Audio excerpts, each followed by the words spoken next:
Salam qızlar, bugün sizə qəşəng ciciş güllərin toxunuşunu göstərəcəm. Çox tez toxunur, çox qəşəng şirindir, asandır.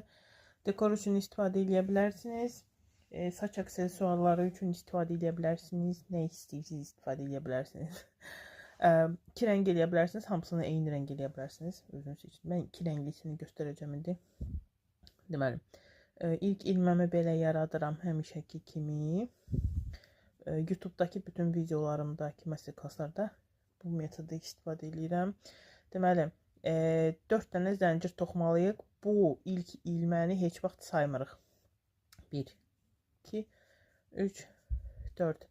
Deməli, qayıdıram ən birinci zəncirin içinə. Belə sap alıb çıxardıram qabağa. Sonra bu sol ilməni sağ ilmənin içinə keçirdirəm. Halqamızı bağladıq, zəncir halqası yaratdıq. Bunun içinə toxuyacaq bundan sonra. Burada bir dənə ilmə toxuyuram və gedirəm bu zəncir halqasının içinə. Görsənir. Belə. Sap alıb çıxardıram ön tərəfə. Sonra bu iki ilmənin ikisini bir yerdə toxuyuram.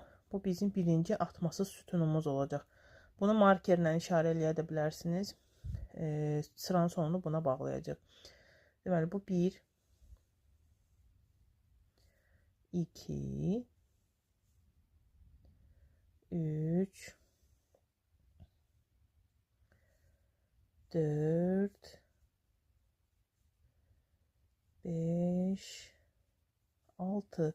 6 dənə atmasız sütun toxuyuruq bu birinci sıraya və bu 6-cını toxuyandan sonra ən birinci toxuduğumuz atmasız sütunun başında baxın bu hörük var bu. Buna həmişə hörük deyirəm. Belə ya da V, Latin V hərfi deyə bilərik.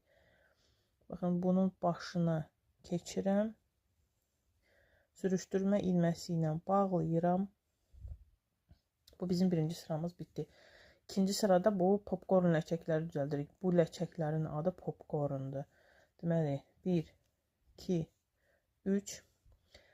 Sap alıram. Buradan indi popcorn ləçəkləri bir atmalı sütunlarla toxuyuruq.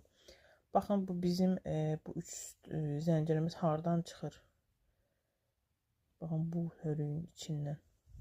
Mən bura gəlirəm. Bura 4 dənə bir atmalı sütun toxuyacağım. Bu 3 dənə zənciri də bir dənə bir atmalı sütun kimi sayıram. Ona görə bu olacaq artıq ikincisi.